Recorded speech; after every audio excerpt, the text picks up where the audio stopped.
নমস্কার, দেখছেন কলকাতা টিভি, সঙ্গে রয়েছে আমি স্বর্ণালী। শুরু করছি চারটে চারদিকে। আজ শুরুতেই যেদিকে নজর রাখবো, তৃণমূল নেতা কর্মীদের লক্ষ্য করে এবার বোমা মারার অভিযোগ আইএসএফ এর বিরুদ্ধে। ভাঙড়ের উত্তর কাশীপুর থানার বানিয়ারা এলাকার ঘটনা।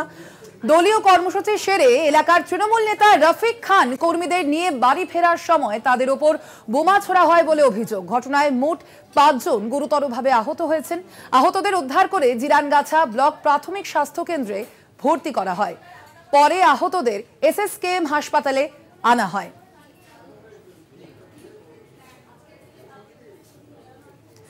এই ঘটনা প্রসঙ্গে তৃণমূল এবং আইএসএফ এর তরফ থেকে তারা কি বলছেন শোনাবো আপনাদের।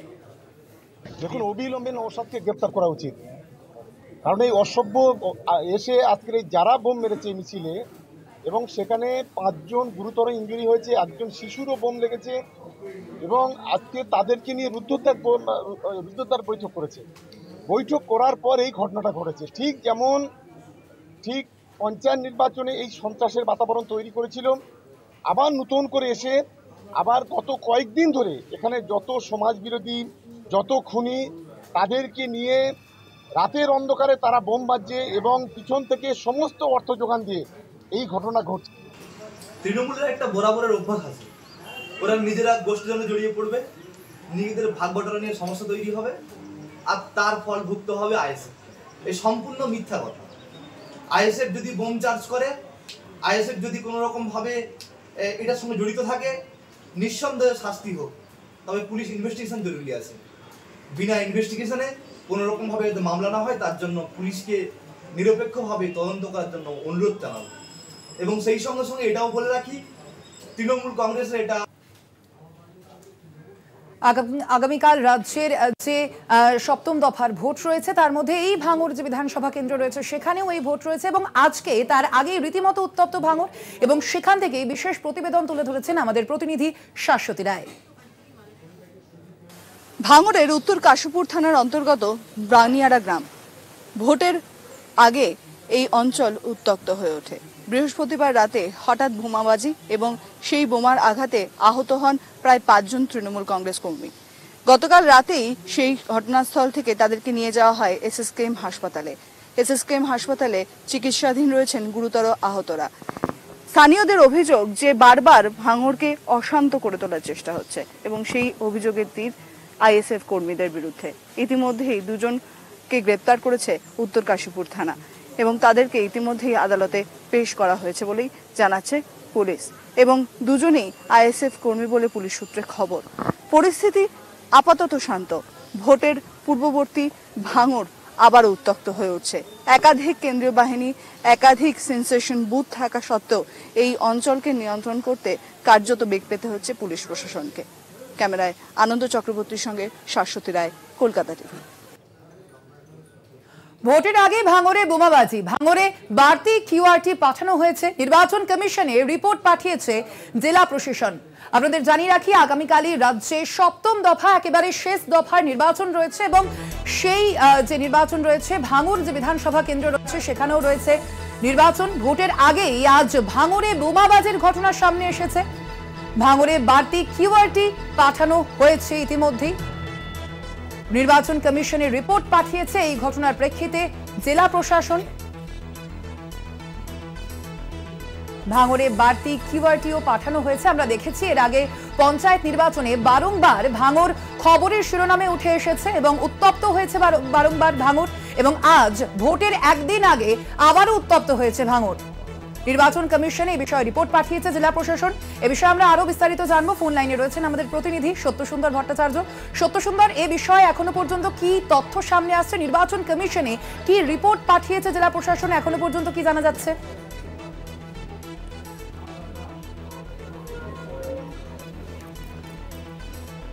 সত্যসুন্দর, শোনা যাচ্ছে?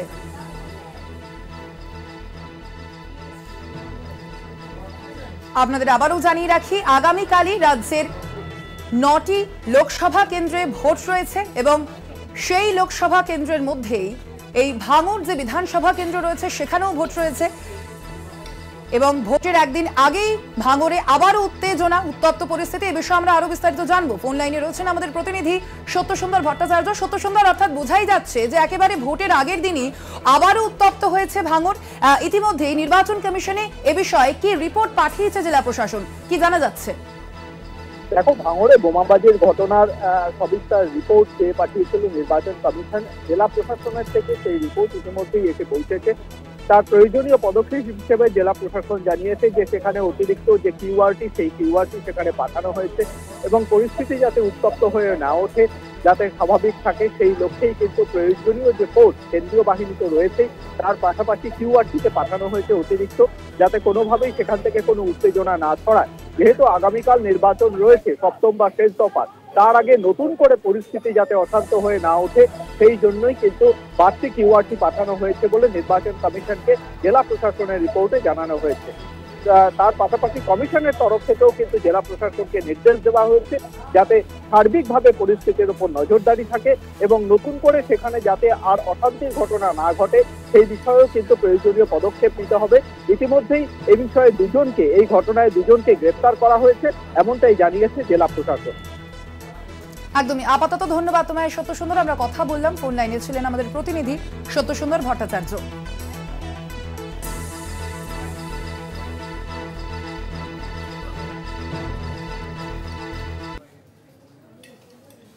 বৃহস্পতিবার ভাঙড়ে বোমাবাজির ঘটনায় আহত 5 তৃণমূল কর্মী। আহত 5 জন ভর্তি রয়েছেন এসএসকেএম হাসপাতালে।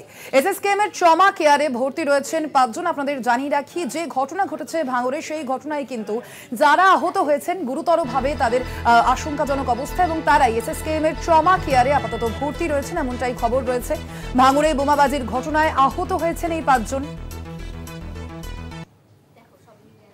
ওখানে আমাদের একটা মিটিং ছিল, আমরা মিটিংটা করে আসছিলাম। বাড়ি ফেরার পথে আইএসএফের কিছু হারমাত বাহিনী, নওশাদ সিদ্দিকির কি বলবো, একমাত্র সব ক্রিমিনাল, ওরা ছাদের ওপর থেকেন দলি যাকে মানে খিচড়ি স্কুল বলে, তার উপরে রেডি হয়ে বোমা মালিয়ে রেডি হয়েছিল। আমার কাকু যখন এসছে, কাকু মানে রফিক খা যখনই এসছে, তার উপরে বোম চার্জ করা হয় এবং ওখানে আরও আমাদের কর্মীরা ছিল, তাদেরকেও মারা হয়, তাদেরকেও আঘাত হয়। কারোর পিছনে বোমা লেগেছে, কারোর পায়ে লেগেছে, কারোর বুকে লেগেছে, 4 রাউন্ড গুলি করা হয়। 7-8 জন আহত। তার মধ্যে এখানে কতজনকে আনা হয়েছে? এখানে আনা হয়েছে আপনার 5 জনকে ভর্তি করা হয়েছে। তার কেমন আছে এখন? এখন বেটার আছে। এ বিষয়ে আমরা কথা বলবো। ফোন লাইনে রয়েছেন আমাদের প্রতিনিধি নিমাই পান্ডা। নিমাই, কি জানা যাচ্ছে এখনো পর্যন্ত ভাঙড়ে এই বোমাবাজির ঘটনায় যারা আহত হয়েছেন তারা এসএসকেএম এ রয়েছেন, এখনো পর্যন্ত তাদের কি অবস্থা শারীরিক? দেখো সোনালি, এখানে 5 জন ভর্তি রয়েছেন এসএসকেএম হাসপাতালের ট্রমা কেয়ারে এবং তাদের ভাঙড় হাসপাতাল থেকে স্থানান্তরিত করা হয়, কারণ আঘাত গুরুতর ছিল। 5 জনের মধ্যে প্রত্যেকেরই চিকিৎসা শুরু হয়েছে ট্রমা কেয়ারে, তবে একজনের শারীরিক অবস্থা বেশি গুরুতর রয়েছে বলে হাসপাতাল কর্তৃপক্ষ জানাচ্ছেন। সেক্ষেত্রে তাকে হয়তো পরবর্তীকালে যে বার্ন ইউনিট রয়েছে সেখানে স্থানান্তরিত করা হতে পারে। কুতুবুদ্দিন, রফিক খান, জনি, এরকম মিলে মোট 5 জন তৃণমূল কর্মী তারা আহত হয়েছিলেন এবং এছাড়াও আরো অল্প বিস্তর আহত হয়েছেন বেশ কিছুজন। গতকাল রাতের ঘটনা এবং আজকে দুপুরে শওকত মোল্লা, তিনিও এসএসকেএম এ আসেন যারা আহত তাদেরকে দেখার জন্য। তবে হাসপাতাল সূত্রে জানানো হচ্ছে যে বেশিরভাগেরই পায়ের নিচের অংশে আঘাত লেগেছে, তবে যার সবথেকে বেশি গুরুতর আহত রয়েছেন তার শরীরে বেশ কিছু জায়গায় বোমার আঘাত চিহ্ন পাওয়া গেছে এবং সেটা বার্ন রয়েছে, ঝলসে যাওয়া রয়েছে। ফলে এখনো পর্যন্ত তার ট্রমা কেয়ারে চিকিৎসা চলে, পরবর্তীকালে তাকে স্থানান্তরিত করা হতে পারে যে বার্ন ইউনিট রয়েছে এসএসকেএম এর মেইন ব্লকে, মাফ করবে যে রোনাল্ড রস বিল্ডিং এ, সেখানে স্থানান্তরিত করা হতে পারে। একদমই। আপাতত ধন্যবাদ তোমায়। আমরা কথা বললাম, ফোন লাইনে ছিলেন আমাদের প্রতিনিধি নিমাই পান্ডা।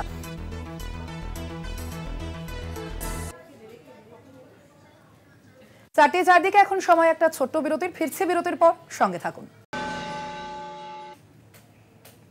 ফিরে এলাম বিরতির পর, দেখছেন চারদিক। এই মুহূর্তে যে গুরুত্বপূর্ণ খবরের দিকে নজর রাখবো, ভোটের আগের দিনই যাদবপুরে অশান্তি, রবীন্দ্রপল্লীতে বামেদের উপর হামলার অভিযোগ তৃণমূলের বিরুদ্ধে। এই বিষয়ে আমরা আরো বিস্তারিত জানবো। ফোন লাইনে রয়েছেন আমাদের প্রতিনিধি রিয়া মাঝে। রিয়া, কি জানা যাচ্ছে, ঠিক কি ঘটনা, ঠিক কি অভিযোগ সামনে আসছে?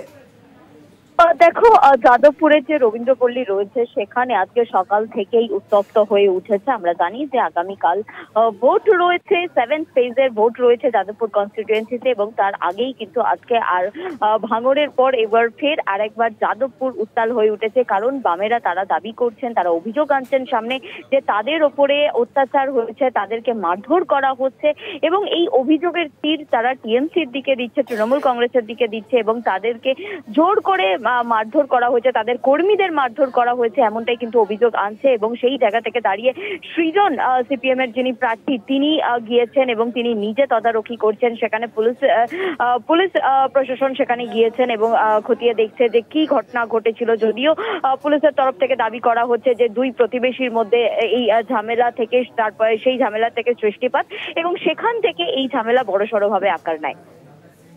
এ বিষয়ে স্থানীয় তৃণমূল নেতৃত্ব তাদের কি প্রতিক্রিয়া?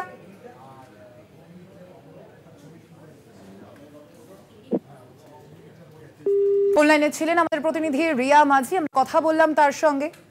এবারে ভোটের আগের দিনই যাদবপুরে এবার অশান্তি সৃষ্টি হয়েছে।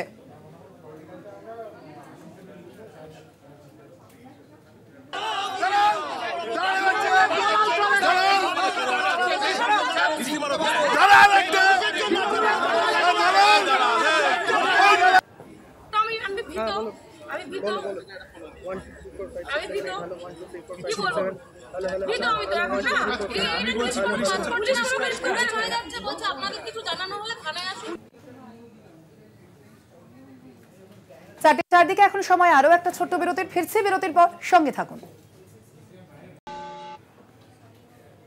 ফিরেলাম বিরতির পর, দেখছেন চারদিকে। এই মুহূর্তে নজর রাখবো যে খবরের দিকে। মথুরাপুরের তৃণমূল প্রার্থী বাপি হালদারের গাড়ি আটকে বিক্ষোভ। বাপি হালদারকে গো ব্যাক স্লোগান, স্থানীয়দের রাস্তায় বসে বিক্ষোভ দেখায়।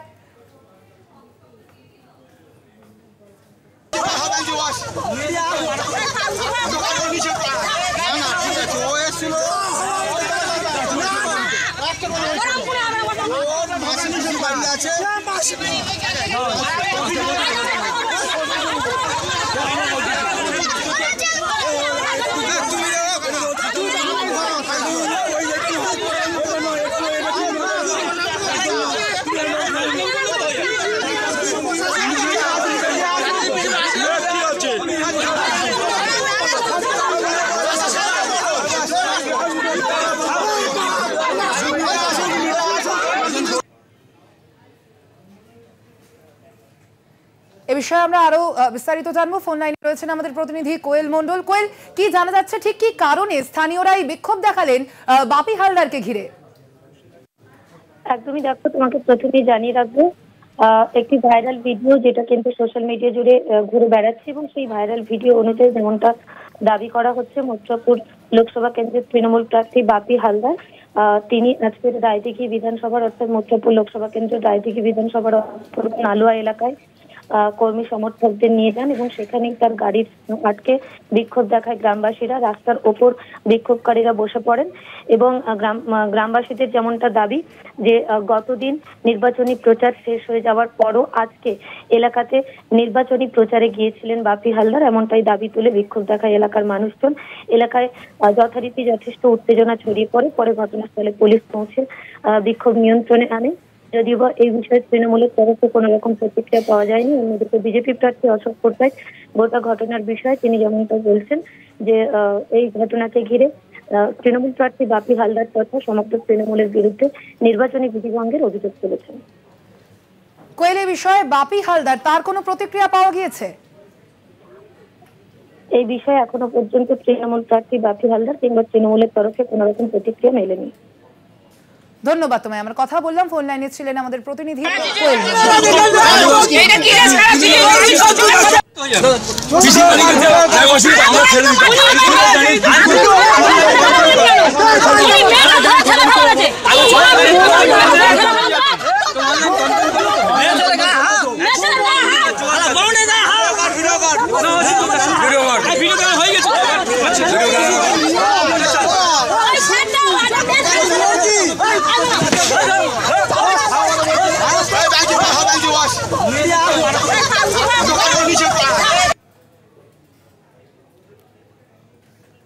আসছি পরবর্তী খবরে। খড়গপুরে কারখানায় শ্রমিকের মৃত্যুতে উত্তেজনা সৃষ্টি হয়েছে সেই এলাকা ঘিরে। আপনাদের আবারও জানিয়ে রাখি, খড়গপুরে কারখানায় শ্রমিকের মৃত্যুতে উত্তেজনা সৃষ্টি হয়েছে। পথ অবরোধ করেন অগ্নিমিত্রা পাল। ক্ষতিপূরণ সহ 4 দফা দাবিতে পথ অবরোধ করা হয়। দাবি না মানলে অবস্থান চলবে, এমনটাই দাবি করেছেন অগ্নিমিত্রা পাল। খড়গপুরে রেশমি কারখানায় শ্রমিকের মৃত্যু ঘিরে উত্তেজনা। শ্রমিকের মৃত্যুতে পথ অবরোধ করেন অগ্নিমিত্রা পাল। ক্ষতিপূরণ সহ 4 দফা দাবিতে পথ অবরোধ করেন তিনি। তার পাশাপাশি দাবি না মানলে এই অবস্থান চলবে, এমনটাই বলেন বিজেপি প্রার্থী মেদিনীপুরের অগ্নিমিত্রা পাল।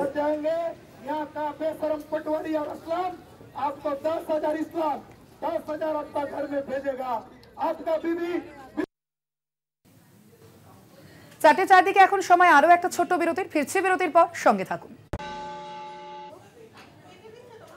ফিরে এলাম বিরতির পর, দেখছেন চারটে চারদিক। আগামীকাল রাজ্যে এবং দেশে 7ম দফা অর্থাৎ একেবারে শেষ দফার নির্বাচন রয়েছে। শেষ দফায় তৃণমূলের অনায়াস জয় না হাড্ডাহাড্ডি লড়াই। কলকাতা থেকে মথুরাপুর 9 কেন্দ্রই জোড়াফুলের শক্ত ঘাঁটি। 21 বিধানসভা ভোটেও তৃণমূলের পক্ষে উপচে ভোট। এবার গেরুয়া সবুজ লড়াই কতটা জমজমাট? কলকাতায় মোদির শেষ ল্যাপের প্রচার ডিভিডেন্ড দেবে, আশায় পদ্ম শিবির। আমল দিতে নারাজ ঘাসফুল। 2 গলিয়াথের লড়াইয়ে লিলিপুট বাম কংগ্রেস। অর্থাৎ বোঝাই যাচ্ছে যে আগামীকাল একেবারে রাজ্যের যে 7ম দফার এবং শেষ দফার নির্বাচন রয়েছে, এই যে 9টি লোকসভা কেন্দ্র এবং তার পাশাপাশি আগামীকাল বরানগর বিধানসভা কেন্দ্রেও রয়েছে উপনির্বাচন। এবং এই যে 9টি কেন্দ্র, তার মধ্যে যাদবপুর, বারাসাত এবং বসিরহাট, এই যে 3টি কেন্দ্র রয়েছে, সে কি রাজনৈতিক সমীকরণ? কে এগিয়ে রয়েছে, তৃণমূল না বিজেপি? কার পাল্লা ভারী? সে বিষয়ে আমরা আরো বিস্তারিত জানবো। আমাদের সঙ্গে নিউজরুম থেকে রয়েছেন এই মুহূর্তে আমাদের পলিটিক্যাল এডিটর আশিস চট্টোপাধ্যায়। আমরা কথা বলবো তার সঙ্গে। আশিস দা, বোঝাই যাচ্ছে আগামীকাল একেবারে শেষ দফার নির্বাচন রয়েছে দেশের পাশাপাশি সারা রাজ্য জুড়ে। এবং আগামীকাল যে 9টি লোকসভা কেন্দ্র রয়েছে, তার মধ্যে বসিরহাট, যাদবপুর এবং বারাসাত, অবশ্যই এই 3টি কেন্দ্র যথেষ্ট গুরুত্বপূর্ণ। তার পাশাপাশি বরানগর বিধানসভা কেন্দ্রে রয়েছে উপনির্বাচন। রাজনৈতিক সমীকরণ কি বলছে? কারা এগিয়ে রয়েছে এই কেন্দ্রগুলিতে? আমি প্রথমেই অল্প 2-1টা কথায় বরানগর উপনির্বাচনের কথাটা বলতে চাই। বরানগর উপনির্বাচন হওয়ার কারণ হচ্ছে যে এখানে এমএলএ হিসেবে জিতেছিলেন তৃণমূল কংগ্রেসের তাপস রায়। তার ব্যবধান ছিল 35,000-এরও বেশি, 35,147। এই তাপস রায় মাত্র কিছুদিন আগে তৃণমূল কংগ্রেস ত্যাগ করেন এবং এমএলএ পদ থেকেও পদত্যাগ করে তিনি বিজেপিতে গিয়েছেন এবং বিজেপি থেকে তিনি প্রার্থীও হয়েছেন উত্তর কলকাতা কেন্দ্রে। সেই দিক থেকে যেহেতু তাপস রায় পদত্যাগ করেন, তাই বরানগর কেন্দ্রের উপনির্বাচন অবশ্যম্ভাবী হয়ে পড়ে। সেই ভিত্তিতে এটা বলার যে 2021 সালে এখানে 35,000-এরও বেশি ভোটে এগিয়েছিল তৃণমূল কংগ্রেস। এখন যে বাকি 3টি লোকসভা নির্বাচনের কথা তুমি বললে, তার মধ্যে প্রথমে যাদবপুর নিয়ে আমরা একটু কথা বলতে চাই। যাদবপুর এ রাজ্যে খুবই, যাকে বলা যায় একটা মানে এগিয়ে থাকা কেন্দ্র, খুবই আলোচনার কেন্দ্রে থাকে এই এলাকাটি। একসময় এখানে খুবই বড় বামপন্থী ঘাঁটি ছিল এবং বামপন্থীরা বারবার এখানে ভালো ফলাফল আগে করেছে, কিন্তু পরবর্তীকালে বামপন্থীদের সেই যে শক্তি সেটা অনেকখানি ক্ষীণ হয়ে গেছে। 2021 সালের বিধানসভা নির্বাচনের পর্যালোচনা করলে দেখা যায় যে এখানে 7টি বিধানসভা কেন্দ্র রয়েছে। এই 7টি কেন্দ্র হচ্ছে বারুইপুর পূর্ব, বারুইপুর পশ্চিম, সোনারপুর দক্ষিণ, ভাঙড়, যাদবপুর, সোনারপুর উত্তর, টালিগঞ্জ। এই যে কেন্দ্রগুলো রয়েছে, এর মধ্যে কেবলমাত্র ভাঙড় গতবার অর্থাৎ 2021-এর নির্বাচনে বামেদের সমর্থন নিয়ে আইএসএফের প্রার্থী নওশাদ সিদ্দিকী জয়ী হয়েছিলেন। বাকি সবকটা ক্ষেত্রেই তৃণমূল প্রার্থীরা জয়ী হয়েছিলেন। ভাঙড়ে 26,000 ভোটে নওশাদ সিদ্দিকী জয়ী হয়েছিলেন। সেটা বাদ দিয়ে দিলে এই লোকসভা ক্ষেত্রে প্রায় 2.5 লক্ষ ভোটে এগিয়ে রয়েছে তৃণমূল কংগ্রেস। সুতরাং এই কেন্দ্রে তৃণমূল কংগ্রেসের দিকেই রাজনৈতিকভাবে ঝুঁকে রয়েছে এই কেন্দ্র, এটা অবশ্যই বলা যায়। আরেকটি কেন্দ্র এইবারে এই সপ্তম দফাতে ভোট হতে চলেছে, সেটি হচ্ছে বসিরহাট। বসিরহাট কেন্দ্রটি সাম্প্রতিককালে একটু খবরের শিরোনামে এসেছে সন্দেশখালির নানান ঘটনা নিয়ে। সন্দেশখালির সে ঘটনার বিবরণে এখন আমি যাব না। মিডিয়াতে বহু চর্চিত সন্দেশখালির নানান ঘটনা এবং পাল্টা মানে একদিক এবং তার প্রতিক্রিয়ায় অন্য দিকের বক্তব্য। কিন্তু এই বসিরহাট লোকসভা ক্ষেত্রে 7টি বিধানসভা কেন্দ্র আছে।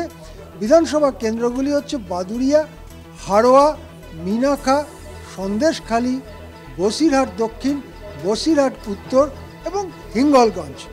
এই 7টি ক্ষেত্রে তৃণমূল কংগ্রেস এগিয়েছিল প্রায় 3,71,000 ভোটে। সুতরাং বসিরহাট কেন্দ্র লোকসভা কেন্দ্র, সেখানে তৃণমূলের জেতাটা খুব কঠিন বলে কেউই মনে করেন না, অন্তত 2021 সালে যে নির্বাচন হয়েছিল তার নিরিখে। এরপরে যে কেন্দ্রটি এবারে আগামীকাল নির্বাচনে যাচ্ছে সেটি হচ্ছে বারাসাত। বারাসাত কিছুটা শহর এবং বাকিটা গ্রামীণ অঞ্চল নিয়ে গঠিত। এখানে যে বিধানসভা ক্ষেত্রগুলো আছে সেগুলো হচ্ছে হাবড়া, অশোকনগর, রাজারহাট নিউ টাউন, বিধাননগর, মধ্যমগ্রাম, বারাসাত এবং দেগঙ্গা। এই কেন্দ্রগুলোতেও প্রত্যেকটিতেই তৃণমূল কংগ্রেস জয়ী হয়েছিল এবং তাদের মিলিত ব্যবধান এই 7টি কেন্দ্র মিলিয়ে ছিল 1,96,000-এরও বেশি। সুতরাং প্রায় 2 লক্ষ ভোটে মাত্র বছর 3 আগে তৃণমূল কংগ্রেস এগিয়েছিল এই বারাসাত লোকসভা ক্ষেত্রের এলাকায়। সুতরাং এবারে যখন মাত্র বছর 3 বাদে ভোট হতে চলেছে, এমন কিছু বিরাট ঘটনা ঘটেনি যে এই 2 লক্ষ ভোটের ব্যবধান মুছে গিয়ে উল্টো দিকে চলে যাবে। সুতরাং 2021 সালের ভোটের নিরিখে বলা যায় যে সাধারণভাবে বারাসাতটিও তৃণমূলের দিকেই ঝুঁকে রয়েছে। হ্যাঁ, একদমই। আপাতত ধন্যবাদ আপনাকে আশিস দা। আমাদের সঙ্গে ছিলেন নিউজ রুম থেকে আমাদের পলিটিক্যাল এডিটর আশিস চট্টোপাধ্যায়।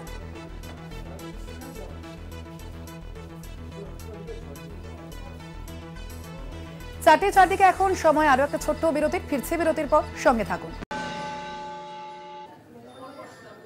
ফিরে এলাম বিরতির পর, দেখছেন চারদিক, রয়েছে আমি স্বর্ণালী। শনিবারই সপ্তম ও শেষ দফার ভোট রয়েছে রাজ্যে এবং এই রাজ্যে 9টি কেন্দ্রে সেই ভোট গ্রহণ প্রক্রিয়া রয়েছে। ইতিমধ্যেই বোঝাই যাচ্ছে যে ডিসিআরসি যে কেন্দ্রগুলি রয়েছে সেখানে একেবারে চূড়ান্ত প্রস্তুতি তুঙ্গে বোঝাই যাচ্ছে এবং সেই ডিসিআরসি কেন্দ্রগুলি থেকেই নেতাজি ইন্ডোর যে ডিসিআরসি কেন্দ্র রয়েছে সেখান থেকে বিশেষ প্রতিবেদন তুলে ধরেছেন আমাদের বিশেষ প্রতিনিধি দেবজ্যোতি ঘোষ। আমরা এই মুহূর্তে দাঁড়িয়ে রয়েছি নেতাজি ইন্ডোর স্টেডিয়ামে। সেখান থেকে ডিসিআরসি থেকে ইতিমধ্যেই যারা পোলিং পার্সন রয়েছেন তারা কিন্তু তাদের সামগ্রী তারা সংগ্রহ করছেন। এবং দেখো, এই উত্তর কলকাতার যদি পরিসংখ্যান দেখা যায় যে এখানে উত্তর কলকাতায় মেন যে বুথ রয়েছে প্রায় 1869টি এবং এখানে পুরুষ ভোটারের সংখ্যা 8,15,304, মহিলা ভোটার সংখ্যা 6,90,011, থার্ড জেন্ডার 41 জন, মোট ভোটার 15,05,366। তৃণমূল কংগ্রেস প্রার্থী সুদীপ বন্দ্যোপাধ্যায়ের কাছে এই উত্তর কলকাতা লোকসভা রাজনৈতিকভাবে অত্যন্ত শক্ত ঘাঁটি। এর আগে এই লোকসভাতে তিনি 9 বার নির্বাচিত হয়েছেন। সেই জায়গাতে তৃণমূল কংগ্রেসের লড়াই রাজনৈতিকভাবে অত্যন্ত পরিচিত এলাকা তাপস রায়ের সঙ্গে, যদিও তিনি ভারতীয় জনতা পার্টির প্রার্থী হয়ে প্রতিদ্বন্দ্বিতা করছেন। লোকসভা কয়েক মাস আগেই তিনি কিন্তু ভারতীয় জনতা পার্টিতে যোগদান করেছেন তৃণমূল কংগ্রেস ছেড়ে।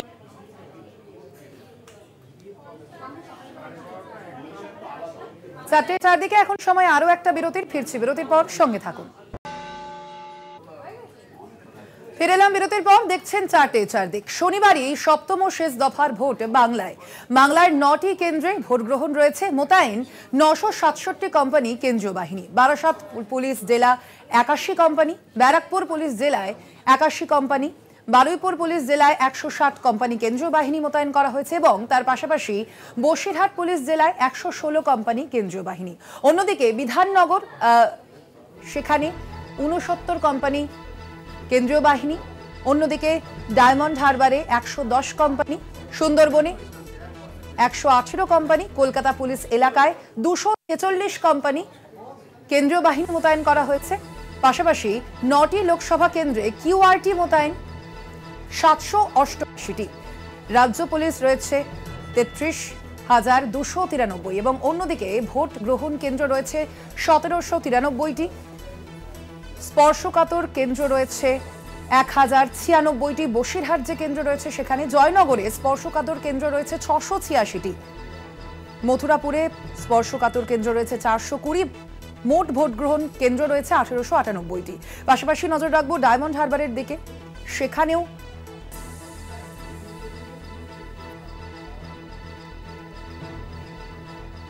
এই যে ভোট গ্রহণ কেন্দ্রগুলি রয়েছে, কড়া পাহারার মধ্যে নির্বাচন হবে আগামী দিন শনিবার। 7ম শেষ দফার ভোট রয়েছে। বাংলার মোট 9টি কেন্দ্র, 9টি লোকসভা কেন্দ্র এবং বরানগর যে বিধানসভা কেন্দ্র রয়েছে সেখানে রয়েছে উপনির্বাচন। অবশ্যই সেদিকে আমাদের নজর থাকবে।